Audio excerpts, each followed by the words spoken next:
Pembacaan Alkitab 1 tahun, hari ke-94, 2 Samuel pasal 19 sampai 21. 2 Samuel pasal 19 ayat 1 sampai 8. Lalu diberitahukanlah kepada Yoab, ketahuilah, raja menangis dan berkabung karena Absalom. Pada hari itulah kemenangan menjadi perkabungan bagi seluruh tentara. Sebab pada hari itu, tentara itu mendengar orang berkata, raja bersusah hati karena anaknya. Sebab itu tentara itu masuk kota dengan diam-diam pada hari itu, seperti tentara yang kena malu, kembali dengan diam-diam karena melarikan diri dari pertempuran. Raja menyelubungi mukanya, dan dengan suara nyaring merataplah raja, anakku Absalom, Absalom anakku, anakku. Lalu masuklah Yoab, menghadap raja di kediamannya, serta berkata, pada hari ini engkau mempermalukan semua hambamu, yang telah menyelamatkan nyawamu pada hari ini, dan nyawa anak-anakmu laki-laki dan perempuan, dan nyawa istri-istrimu dan nyawa gundik-gundikmu, dengan mencintai orang-orang yang benci kepadamu, dan dengan membenci orang-orang yang cinta kepadamu. Karena pada hari ini engkau menunjukkan bahwa panglima-panglima dan anak buah tidak berarti apa-apa bagimu.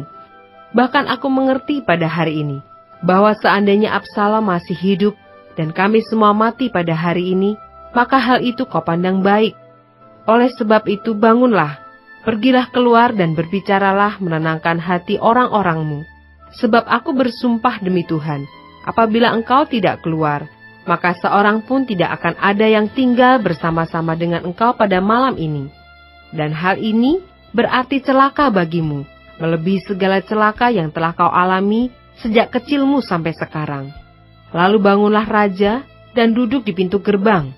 Maka diberitahukanlah kepada seluruh rakyat demikian. Ketahuilah, raja duduk di pintu gerbang. Kemudian datanglah seluruh rakyat itu menghadap raja. Adapun orang Israel sudah melarikan diri masing-masing ke kemahnya.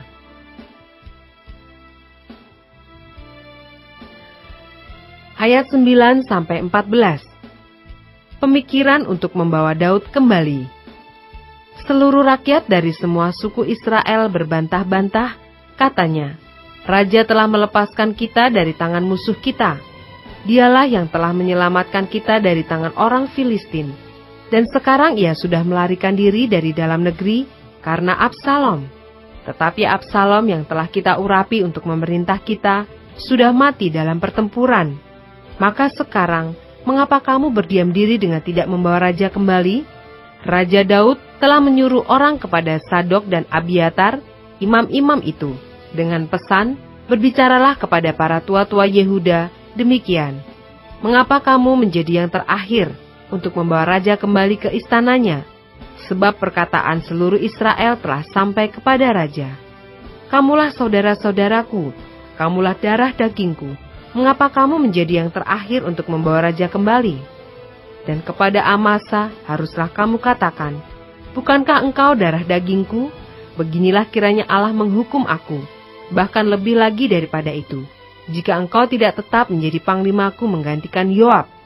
Demikianlah dibelokkannya hati semua orang Yehuda secara serentak, sehingga mereka menyuruh menyampaikan kepada raja pesan ini, kembalilah tuanku dan semua anak buahmu.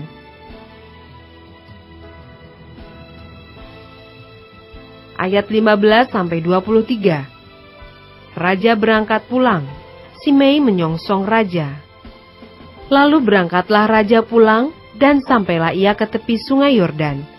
Sementara itu orang Yehuda telah sampai ke Gilgal untuk menyongsong raja, dan untuk membawa raja menyeberang sungai Yordan. Juga Simei bin Gera, orang Benyamin yang dari Bahurim itu, cepat-cepat datang bersama-sama dengan orang-orang Yehuda untuk menyongsong raja Daud. Juga ada 1.000 orang dari daerah Benyamin bersama-sama dengan dia, dan Siba, hamba keluarga Saul, dan ke-15 anaknya laki-laki, dan ke-20 hambanya bersama-sama dengan dia datang tergesa-gesa ke sungai Yordan mendahului raja. Lalu menyeberang dari tempat penyeberangan untuk menyeberangkan keluarga raja dan untuk melakukan apa yang dipandangnya baik.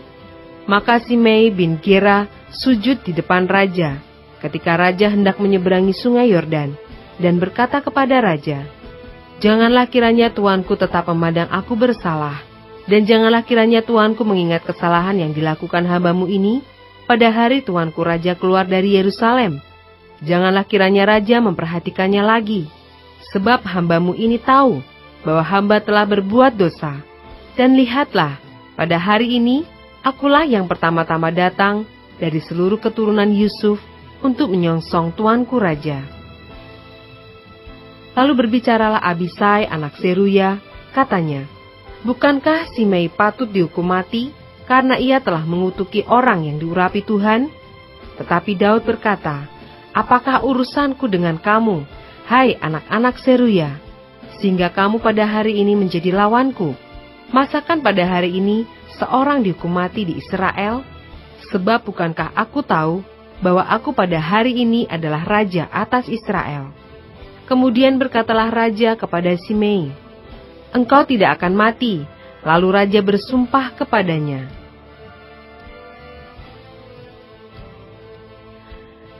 Ayat 24-30. Mefiboset menyongsong raja. Juga Mefiboset bin Saul menyongsong raja. Ia tidak membersihkan kakinya dan tidak memelihara janggutnya, dan pakaiannya tidak dicucinya sejak raja pergi sampai hari ia pulang dengan selamat.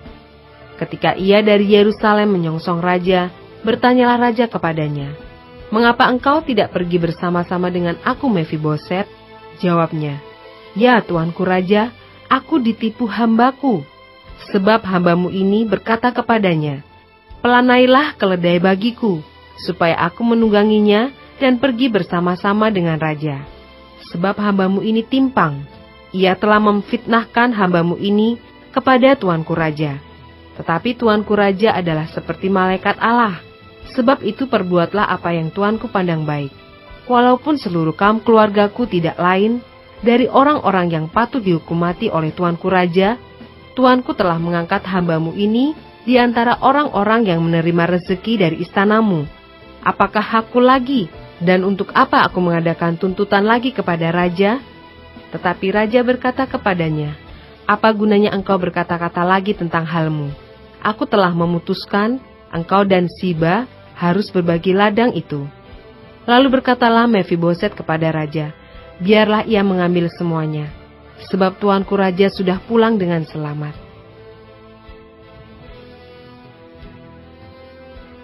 Ayat 31-39. Barsilai ikut mengantarkan raja. Juga Barsilai, orang Gilead itu, telah datang dari Ragelim dan ikut bersama-sama raja ke sungai Yordan untuk mengantarkannya sampai di sana. Barsilai itu sudah sangat tua, 80 tahun umurnya. Ia menyediakan makanan bagi raja selama ia tinggal di Mahanaim, sebab ia seorang yang sangat kaya. Berkatalah raja kepada Barsilai, "Ikutlah aku akan memelihara engkau di tempatku di Yerusalem." Tetapi Barsilai menjawab raja, "Berapa tahun lagikah aku hidup, sehingga aku harus pergi bersama-sama dengan raja ke Yerusalem? Sekarang ini aku telah berumur 80 tahun. Masakan aku masih dapat membedakan antara yang baik dan yang tidak baik? Atau masih dapatkah hambamu ini merasai apa yang hamba makan, atau apa yang hamba minum? Atau masih dapatkah aku mendengarkan suara penyanyi laki-laki dan penyanyi perempuan? Apa gunanya hambamu ini lagi menjadi beban bagi tuanku raja? Sepotong jalan saja hambamu ini berjalan ke seberang sungai Yordan bersama-sama dengan raja. Mengapa raja memberikan ganjaran yang sedemikian kepadaku? Biarkanlah hambamu ini pulang, sehingga aku dapat mati di kotaku sendiri, dekat kubur ayahku dan ibuku. Tetapi inilah hambamu Kimham. Ia boleh ikut dengan tuanku raja. Perbuatlah kepadanya apa yang tuanku pandang baik." Lalu berbicaralah raja, "Baiklah, Kimham, ikut dengan aku. Aku akan berbuat kepadanya apa yang kau pandang baik, dan segala yang kau kehendaki daripadaku akan kulakukan untukmu." Kemudian seluruh rakyat menyeberangi sungai Yordan. Juga raja menyeberang, setelah berpamitan dengan Barsilai dengan ciuman. Lalu orang ini pun pulanglah ke tempat kediamannya.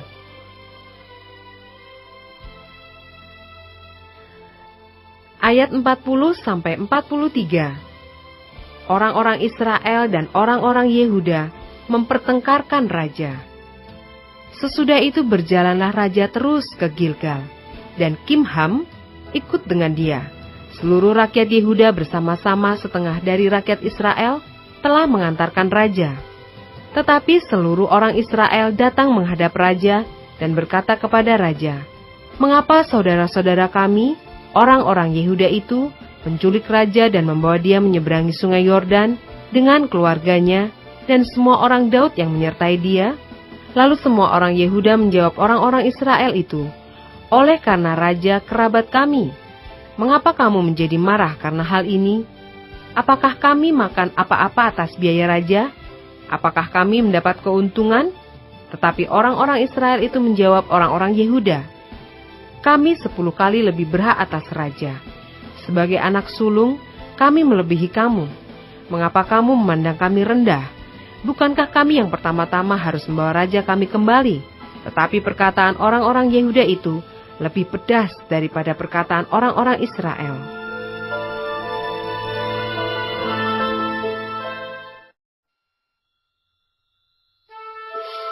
Dua Samuel pasal 20 ayat 1-22. Pemberontakan Seba. Kebetulan ada di sana seorang Dursila bernama Seba bin Bikri, orang Benyamin, yang meniup sangkakala serta berkata, "Kita tidak memperoleh bagian daripada Daud. Kita tidak memperoleh warisan dari anak Isai itu. Masing-masing ke kemahnya, hai orang Israel." Lalu semua orang Israel itu meninggalkan Daud dan mengikuti Seba bin Bikri. Sedangkan orang-orang Yehuda tetap berpaut kepada raja mereka, mengikutinya dari sungai Yordan sampai Yerusalem. Sampailah Daud ke istananya di Yerusalem. Lalu raja mengambil ke-10 gundik yang ditinggalkannya untuk menunggui istana. Kemudian dimasukkannya mereka dalam sebuah rumah di bawah penjagaan. Ia memelihara mereka, tetapi tidak dihampirinya. Mereka tetap terasing seperti janda sampai hari mati mereka. Berkatalah raja kepada Amasa, "Kerahkanlah bagiku orang-orang Yehuda dalam 3 hari. Kemudian menghadaplah lagi kemari." Lalu pergilah Amasa mengerahkan orang Yehuda, tetapi ia menunda-nunda tugas itu sampai melewati waktu yang ditetapkan raja baginya. Lalu berkatalah Daud kepada Abisai, "Sekarang Seba bin Bikri lebih berbahaya bagi kita daripada Absalom. Jadi engkau bawalah orang-orang tuanmu ini dan kejarlah dia, supaya jangan ia mencapai kota yang berkubu, dan dengan demikian ia luput daripada kita." Lalu Yoab, orang Kreti dan orang Peleti, dan semua pahlawan keluar menyusul dia. Mereka keluar dari Yerusalem untuk mengejar Seba bin Bikri. Ketika mereka sampai ke batu besar yang di Gibeon, maka Amasa sudah tiba di sana lebih dahulu daripada mereka. Adapun Yoab mengenakan pakaian perang, dan di luarnya ada ikat pinggang dengan pedang bersarung terpaut pada pinggangnya. Ketika ia tampil ke muka, terjatuhlah pedang itu. Berkatalah Yoab kepada Amasa, "Engkau baik-baik saudaraku?" Sementara itu, tangan kanan Yoab memegang janggut Amasa untuk mencium dia. Amasa tidak awas terhadap pedang yang ada di tangan Yoab itu. Yoab menikam pedang itu ke perutnya, sehingga isi perutnya tertumpah ke tanah. Tidak usah dia ditikamnya 2 kali, sebab ia sudah mati. Lalu Yoab dan Abisai adiknya terus mengejar Seba bin Bikri. Dan seorang dari orang-orang Yoab tinggal berdiri di dekat mayat itu, sambil berkata, "Siapa yang suka kepada Yoab, dan siapa yang memihak kepada Daud, baiklah mengikuti Yoab." Dalam pada itu, Amasa terguling mati dalam darahnya di tengah-tengah jalan raya. Ketika orang itu melihat bahwa seluruh rakyat berdiri menonton, maka disingkirkannya mayat Amasa dari jalan raya ke padang. Lalu dihamparkannya kain di atasnya, karena dilihatnya bahwa setiap orang yang datang ke sana berdiri menonton. Setelah dijauhkannya mayat itu dari jalan raya, Maka semua orang itu berjalan terus mengikuti Yoab untuk mengejar Seba bin Bikri. Seba telah melintasi daerah semua suku Israel menuju Abel Bet Maaka, dan semua orang Bikri telah berkumpul dan mengikuti dia. Tetapi sampailah orang-orang Yoab, lalu mengepung dia di Abel Bet Maaka. Mereka menimbun tanah menjadi tembok terhadap kota ini, dan tembok ini merapat sampai ke tembok luar, sedang seluruh rakyat yang bersama-sama dengan Yoab menggali tembok kota itu untuk meruntuhkannya. Lalu berserulah seorang perempuan bijaksana dari kota itu, "Dengar, dengar, katakanlah kepada Yoab, mendekatlah kemari, supaya aku berbicara dengan engkau." Maka mendekatlah Yoab kepada perempuan itu. Bertanyalah perempuan itu, "Engkaukah Yoab?" Jawabnya, "Benar." Lalu berkatalah perempuan itu kepadanya, "Dengarkanlah perkataan hambamu ini." Jawabnya, "Baik." Kemudian berkatalah perempuan itu, "Dahulu biasa orang berkata begini, baiklah orang minta petunjuk di Abel dan di Dan. Apakah sudah dihapuskan apa yang telah ditetapkan oleh orang-orang yang setia di Israel? Tetapi engkau ini berikhtiar membinasakan suatu kota, apalagi suatu kota induk di Israel. Mengapa engkau hendak menelan habis milik pusaka Tuhan?" Lalu Yoab menjawab, "Jauhlah, jauhlah daripadaku untuk menelan dan memusnahkan.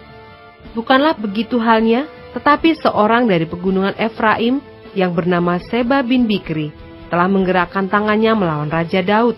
Serahkanlah dia seorang diri, maka aku akan undur dari kota ini." Lalu berkatalah perempuan itu kepada Yoab, "Baik, kepalanya akan dilemparkan kepadamu dari belakang tembok ini." Kemudian masuklah pula perempuan itu dan berbicara kepada seluruh rakyat dengan bijaksana. Sesudah itu mereka memenggal kepala Seba bin Bikri dan melemparkannya kepada Yoab. Yoab meniup sangkakala, lalu berserak-seraklah mereka meninggalkan kota itu, masing-masing ke tempatnya. Maka pulanglah Yoab ke Yerusalem kepada raja.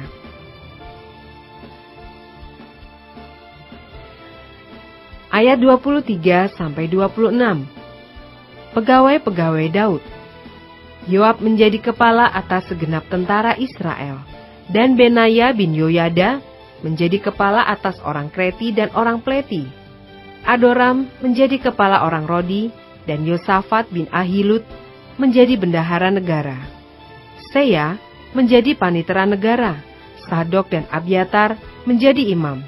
Juga Ira, orang Yair itu, menjadi imam pada Daud.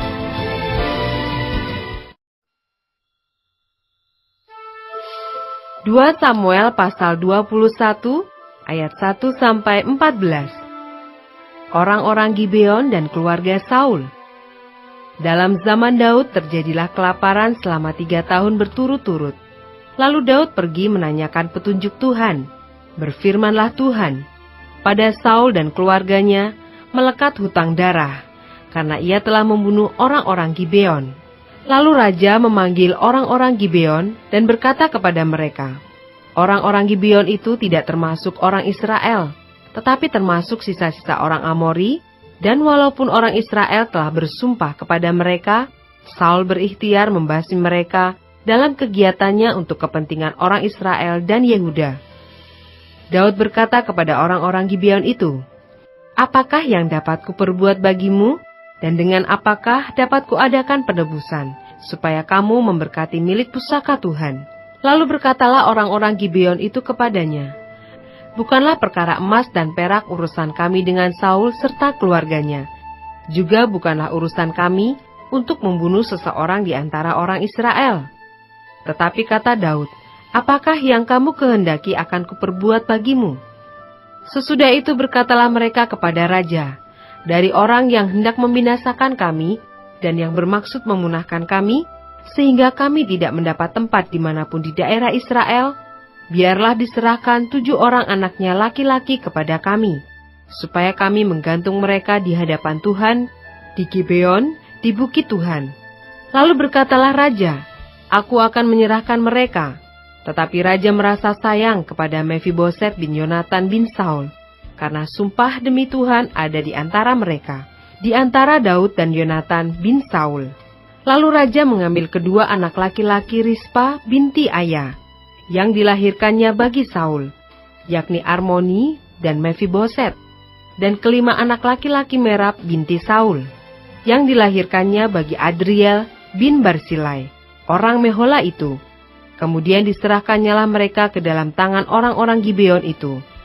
Orang-orang ini menggantung mereka di atas bukit di hadapan Tuhan. Ketujuh orang itu tewas bersama-sama. Mereka telah dihukum mati pada awal musim menuai, pada permulaan musim menuai jelai. Lalu Rispa binti Aya mengambil kain karung dan membentangkannya bagi dirinya di atas gunung batu. Dari permulaan musim menuai sampai tercurah air dari langit ke atas mayat mereka. Ia tidak membiarkan burung-burung di udara mendatangi mayat mereka pada siang hari, ataupun binatang-binatang di hutan pada malam hari. Ketika diberitahukan kepada Daud apa yang diperbuat Rispa binti Aya, gundik Saul itu, maka pergilah Daud mengambil tulang-tulang Saul dan tulang-tulang Yonatan anaknya dari warga-warga kota Yabes Gilead, yang telah mencuri tulang-tulang itu dari tanah lapang di Betsan, tempat orang Filistin menggantung mereka, ketika orang Filistin memukul Saul kalah di Gilboa. Ia membawa dari sana tulang-tulang Saul dan tulang-tulang Yonatan anaknya. Dikumpulkanlah juga tulang-tulang orang-orang yang digantung tadi, lalu dikuburkan bersama-sama tulang-tulang Saul dan Yonatan anaknya di tanah Benyamin, di Sela, di dalam kubur Kis ayahnya. Orang melakukan segala sesuatu yang diperintahkan raja, maka sesudah itu Allah mengabulkan doa untuk negeri itu.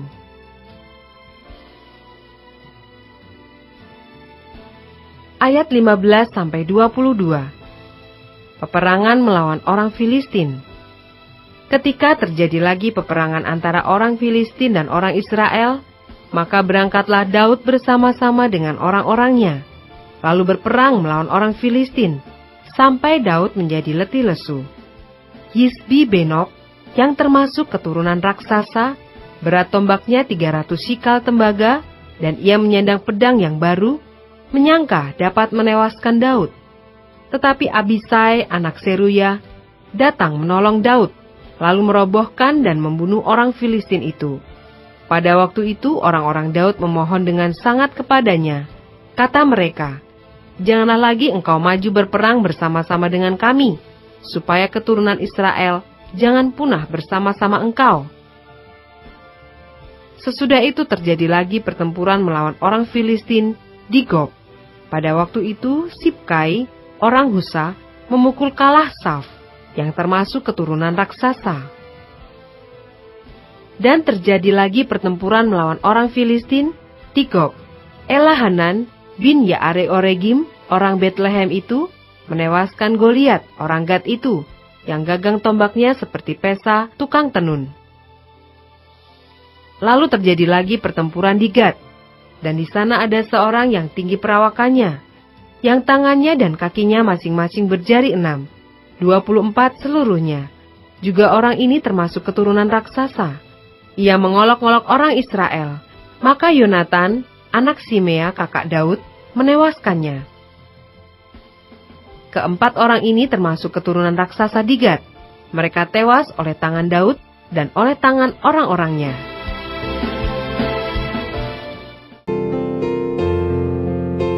Demikianlah pembacaan Alkitab 1 tahun di hari ke-94. Yang berbahagia ialah mereka yang mendengarkan firman Allah dan yang memeliharanya. Tuhan memberkati.